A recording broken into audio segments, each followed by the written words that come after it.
SMA 4 Babelan. Di sini saya ingin wawancarin Bapak tentang untuk tugas sekolah saya. Pertanyaannya, bagaimana pendapat Bapak mengenai perubahan sosial sekarang ini, Pak? Kalau bagi perubahan saya ya itu lagi-lagi kan untuk perubahan ya zamannya saya dulu berapa puluh tahun yang lalu, 20 tahun yang lalu lah, itu nggak ada namanya handphone.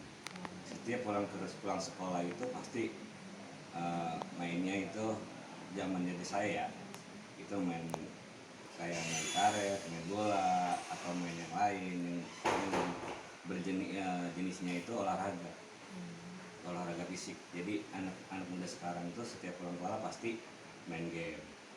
Enggak main game kayak yang sekarang ya. Kalau zaman saya nggak ada main game. Di handphone ya? Ya itu zaman sekarang. Tapi kalau zamannya dulu, zaman saya pulang sekolah itu nggak ada. Pulang sekolah main game. Paling jajan PR, kalau enggak main di sawah atau di lapangan gitu. Jenisnya olahraga. Makanya fisik perkembangannya, perubahannya itu beda. Fisik. Terima kasih ya, Pak. Udah dua aja. Iya, dua aja. Selamat siang.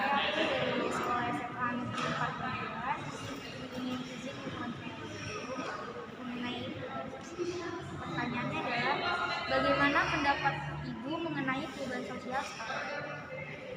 Menurut pendapat saya, perubahan sosial untuk saat ini itu dampak daripada perubahan waktu ada COVID-19 ya, COVID-19 ya, dan itu merubah segala tatanan kehidupan sehingga sampai juga kepada perubahan sosial yang biasanya kita berinteraksi di luar, tapi oleh karena adanya COVID-19 sehingga kita hanya dibatasi oleh aturan-aturan, karena memang pemerintah memberikan aturan untuk tidak keluar, untuk harus selalu pakai masker, sekolah harus online, bahkan bekerja pun dengan online.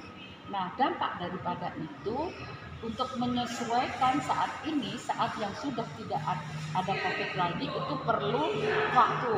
Yang biasa mereka sekolah melalui online, sekarang mereka sekolah harus bertatap muka. Nah, perubahan sosialnya adalah berdampak kepada karena keterbiasaan mereka selama 2 tahun itu mereka ada di rumah. Nah, begitu mereka keluar, mereka harus belajar lagi untuk bersosialisasi. Yang biasanya mereka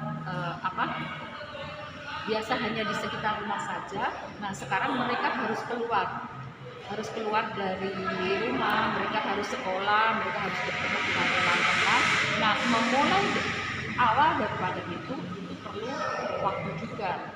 Demikian juga di dalam sosial, antar teman, antar keluarga, itu pun juga berdampak. Jadi saya rasa secara langsung itu perubahan sosial itu menurut saya banyak sekali. Di antaranya adalah komunikasi juga. Komunikasi itu juga berdampak antara anak dengan orang tua. Yang biasanya kita kalau di rumah bertemu pun kita harus pakai masker. Bahkan terbiasa kita sekolah dengan online, dengan megang handphone.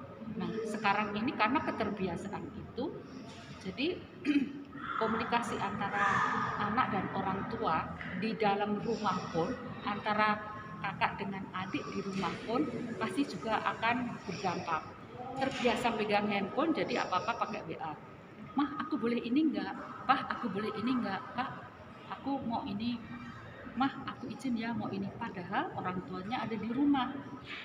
Nah, itu yang menurut saya pribadi itu kurang benar.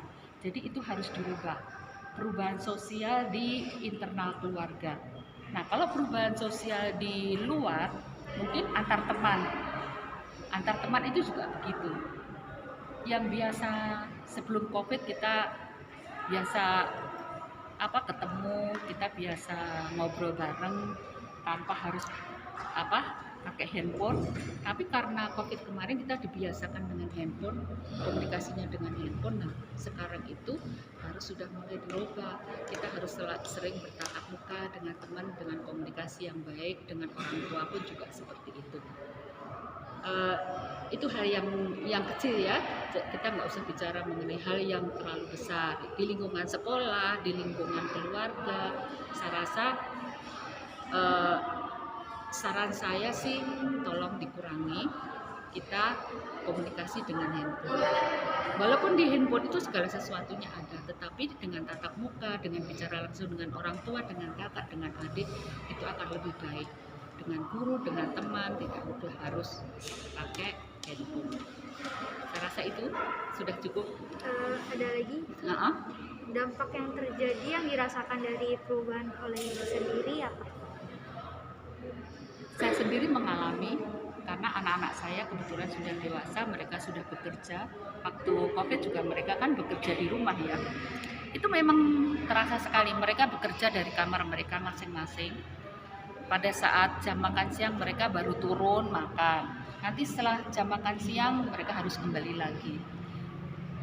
Dan itu menurut saya memang terasa ada orang di rumah seperti tidak ada orang. Komunikasi melalui handphone itu memang pengaruhnya sangat besar.